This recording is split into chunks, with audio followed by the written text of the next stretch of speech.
ఆ సాయంకాలమందు ఆ ఇద్దరు దేవదూతలు సొదొమ చేరునప్పటికీ లోతు సొదొమ గవని యొద్ద కూర్చుండియుండెను. లోతు వారిని చూచి వారిని ఎదుర్కొనుటకు లేచి సాష్టాంగ నమస్కారము చేసి, నా ప్రభువులారా, దయచేసి మీ దాసుని ఇంటికి వచ్చి రాత్రి వెళ్ళబుచ్చి కాళ్ళు కడుక్కునుడి. మీరు పెందలకడ లేచి మీ త్రోవను వెళ్ళవచ్చును అనెను. అందుకు వారు, అలాగు కాదు, నడివీధిలో రాత్రి వెళ్ళబుచ్చెదమని చెప్పిరి. అయినను అతడు మిక్కిలి బలవంతం చేసినప్పుడు వారు అతని తట్టు తిరిగి అతని ఇంట ప్రవేశించిరి. అతడు వారికి విందు చేసి పొంగని రొట్టెలు కాల్చగా వారు భోజనము చేసిరి. వారు పండుకొనక ముందు ఆ పట్టణస్థులు అనగా సొదొమ మనుష్యులు, బాలురును, వృద్ధులను, ప్రజలందరూ నలుదిక్కుల నుండి కూడి వచ్చి ఆ ఇల్లు చుట్టవేసి లోతును పిలిచి, ఈ రాత్రి నీ యొద్దకు వచ్చిన మనుషులు ఎక్కడా? మేము వారిని కూడునట్లు మా యొద్దకు వారిని వెలుపలికి తీసుకొని రమ్మని అతనితో చెప్పగా, లోతు వెలుపల ద్వారం నొద్దనున్న వారి దగ్గరకు వెళ్ళి తన వెనుక తలుపు వేసి, అన్నలారా, ఇంత పాతకము కట్టుకొనకుడి. ఇదిగో, పురుషుని కూడని 2 కుమార్తెలు నాకున్నారు. సెలవైతే వారిని మీ యొద్దకు వెలుపలికి తీసుకొని వచ్చెదను. వారిని మీ మనస్సు వచ్చినట్లు చేయుడి.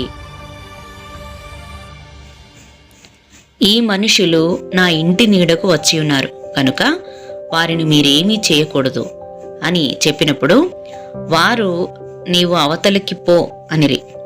మరియు వారు, వీడెవడో మనలోనికి పరదేశిగా వచ్చి తీర్పరిగా నుండజూచుచున్నాడు కాగా వారికంటే నీకు ఎక్కువ కీడు చేసెదము అని చెప్పి లోతు అను ఆ మనుష్యుని మీద దొమ్మిగా పడి తలుపు పగలగొట్టుటకు సమీపించిరి.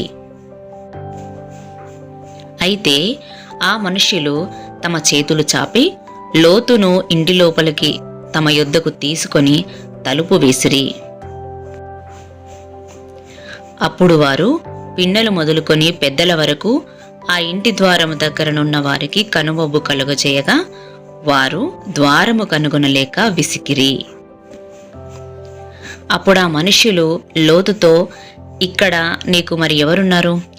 నీ అల్లుని, నీ కుమారులను, నీ కుమార్తెలను, ఈ ఊరిలో నీకు కలిగిన వారినందరినీ వెలుపలికి తీసుకొని రమ్ము. మేము ఈ చోటు నాశనము చేయవచ్చితిమి.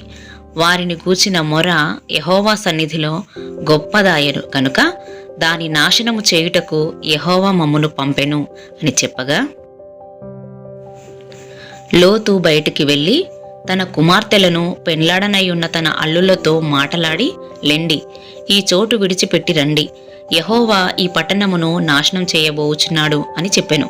అయితే అతడు తన అల్లుళ్ళ దృష్టికి ఎగతాళి చేయువాని వలె ఉండెను. తెల్లవారినప్పుడు ఆ దూతలు లోతును త్వరపెట్టి, లెమ్ము, ఈ ఊరి దోషశిక్షలో నశించిపోకుండా నీ భార్యను, ఇక్కడనున్న నీ 2 కుమార్తెలను తీసుకొని రమ్ము అని చెప్పిరి. అతడు తడవు చేసెను. అప్పుడు అతని మీద యెహోవా కనికరపడుట వలన ఆ మనుష్యులు అతని చేతిని, అతని భార్య చేతిని, అతని 2 కుమార్తెల చేతులను పట్టుకొని వెలుపలికి తీసుకొని వచ్చి ఆ ఊరి బయట నుంచిరి.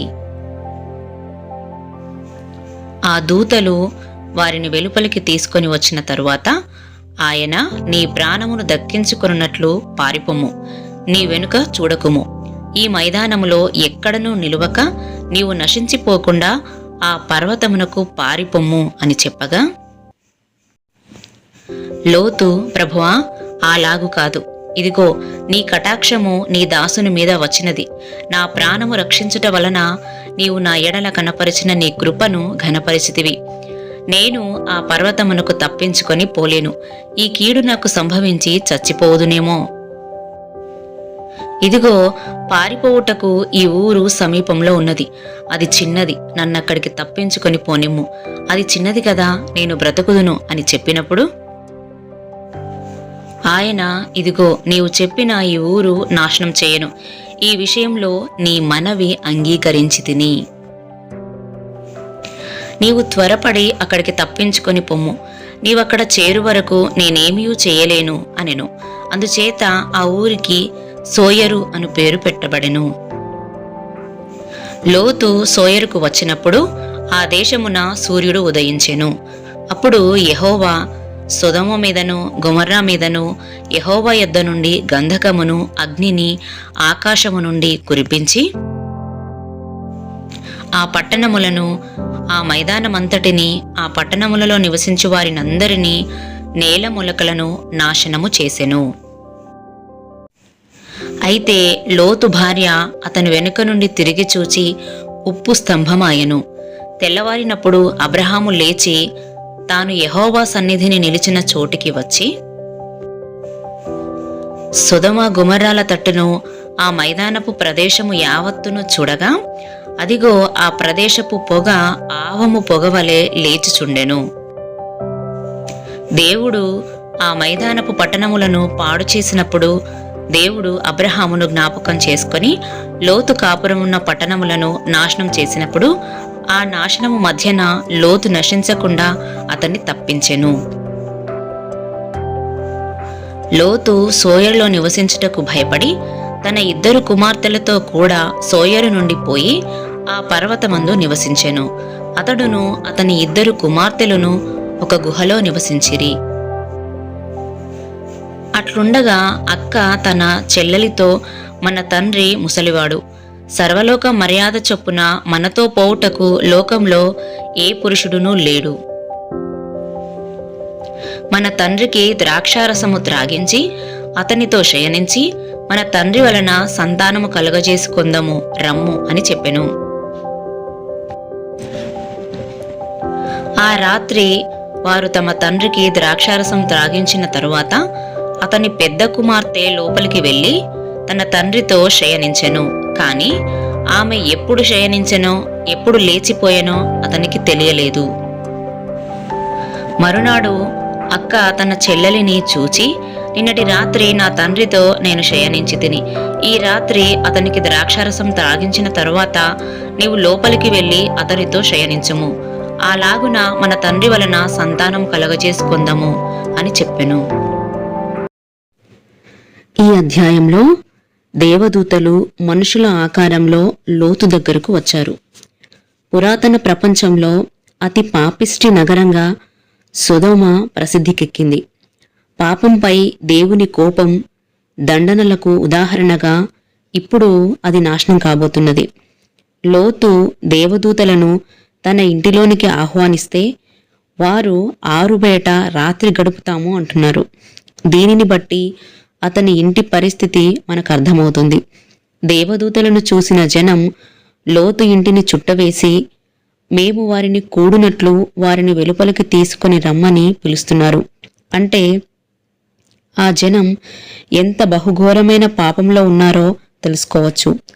లోతు ఆ పాపిష్టి జనంతో ఆ 2 దేవదూతలకు బదులుగా తన 2 కుమార్తెలను తీసుకోండి అంటున్నాడు. అంటే ఆ కాలంలో ఆతిథ్యం ఆనవాయితీ ప్రకారం అతిథులను కాపాడాల్సిన బాధ్యత గృహస్థునిదే. అయినా ఆ దుర్మార్గుల చేతికి తన కూతుళ్లను ఇవ్వజూపడం మూర్ఖత్వం. దేవదూతలు వారికి కనుమొబ్బు కలుగజేశాయి కనుక వారు ద్వారము కనుగొనలేక విసిగిపోయారు. తన ప్రజలను కాపాడుకోవడానికి దేవుడు తన పద్ధతిని ఉపయోగిస్తాడు. దేవుడు న్యాయంగానే లోకక్షేమం దృష్ట్యా సొదొమ పట్టణాన్ని నాశనం చేశాడు. అయితే సొదొమను వదిలి వెళ్ళడానికి లోతుకు మనసు లేదు. అతని గృహము, సంపద అక్కడ ఉన్నాయి. అతను సంకోచిస్తున్నప్పటికీ దేవుడు అతన్ని కరుణించాడు. లోతు నశించకుండా తప్పించుకున్నది దేవుని కరుణ వల్లనే కాని అతడి యోగ్యత వల్ల కాదు. అబ్రహాము యొక్క ప్రార్థనలకు జవాబుగా దేవుడు లోతును తప్పించాడు.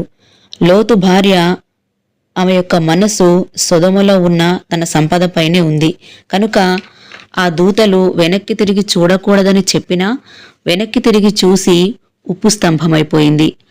లోతు సొదొమ నుండి తప్పించుకున్నాడు కానీ పాపం నుండి తప్పించుకోలేకపోయాడు.